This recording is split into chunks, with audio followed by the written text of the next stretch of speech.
Gym class. Boys in shorts.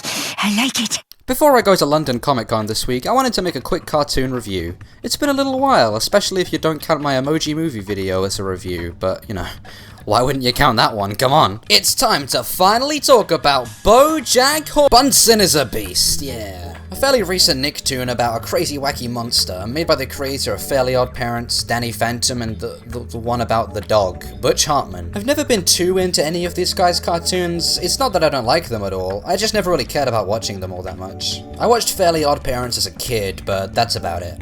And this is where I put my opinion on Butch Hartman shows. If I had one! Oh man, what a dank meme, am I right, kids? I've been doing a bit of research on Butch Hardman, and I came across his official YouTube channel, which to someone like me who's not into any of his shows at all, I still found really darn cool. He makes videos like Danny Phantom characters 10 years later, and even goes out of his way to draw YouTubers in his art style and draw adult cartoons as kid ones. He turned BoJack into one of those MLPs. I love the MLPs! All these ponies. Why do they torture me?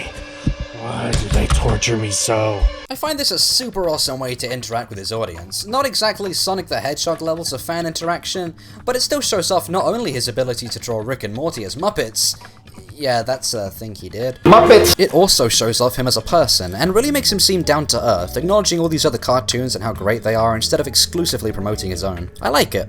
Fans also made his How to Draw Hands video into a meme. I had a go at this challenge too.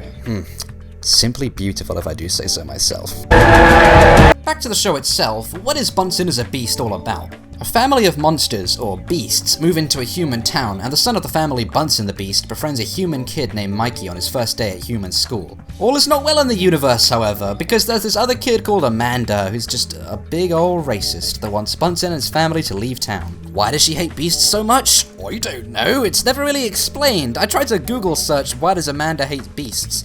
But it just came up with stuff like, why does everyone hate Amanda Bynes?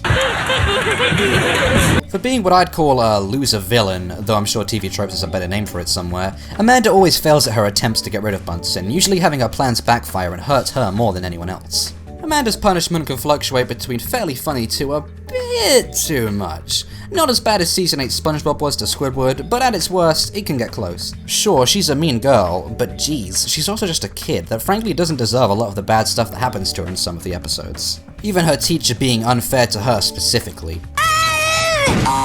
Wow, you lost consciousness. Bunsen and Mikey mostly don't influence the bad stuff that happens to her though, which is good. I would have probably not liked them nearly as much if they deliberately did stuff to hurt Amanda. They're just blissful dummies most of the time. It's the exact same infamous situation as Squidward. It works well when she's being a jerk and deserves her punishment, but when she's trying just to live her life, doesn't work as well. Oh, and I almost forgot to mention, Amanda is thirsty as heck. Boys in shorts. I like it. When it comes to Bunsen himself, I was going into this expecting him to be annoying, but he's actually not that half bad a character. I really like his design, it's somehow simplistic yet has a lot going on at the same time. I was expecting him to be screaming and jumping around, getting on all the characters' nerves, but I have to hand it to Butch. Bunsen's likable and pretty funny in my opinion. I enjoy how they can pull endless slapstick jokes with Bunsen's weird body that not even Bunsen fully understands. Then there's Mikey. Bunsen's body is a pretty darn scary thing when you think about it. In the first episode, it's explained that beasts can't eat beets. Guess what happens? He eats a beet! He eats a beet! Resulting in him turning into a giant rampaging monster that almost eats Mikey. Or how about the time when Bunsen's head falls off his body, and we find out that if his head isn't returned to his body within a certain amount of time, his body will grow another head that's evil and destroy the world. Then it's up to the headless Bunsen, Kappa Mikey, and Shantae as a kid to save the day. Bunsen Drops the Beat is a comedy show above anything else. No slice of life subgenre like The Loud House or Harvey Beaks here. Is it a good comedy in my opinion? It's alright. I feel like it's trying a little too hard in some places to be wacky and random, and I'm not a fan of some of the Amanda torture I previously mentioned. But it did manage to get a few good laughs from me. My parents sell home security systems and track my every move with a drone. Oh, hi, Mikey! We miss you! Please let me grow up! I worry for how long people are gonna pay attention to Bunsen as a beast in the bedroom, though. It can be pretty funny, but it doesn't have much distinct about it from other comedies that are out there at the moment. In a time when more and more serious plot-driven cartoons are being made, it would seem that comedies have to try extra hard to be noticed. Unless they have something unique about them. Let's think about some of the most popular comedy cartoons airing right now. The Amazing World of Gumball is definitely a good example. It's a massive use of mixed media alongside the clever references set it apart from other comedies airing right now.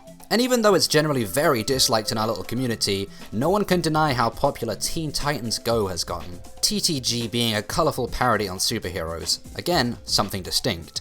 Powerpuff Girls 2016 is doing that now too, but Teen Titans Go did it earlier and gained a lot of traction from that. I'd call Loud House more of a slice of life comedy, but even then, it's still got a concept of 11 siblings living together.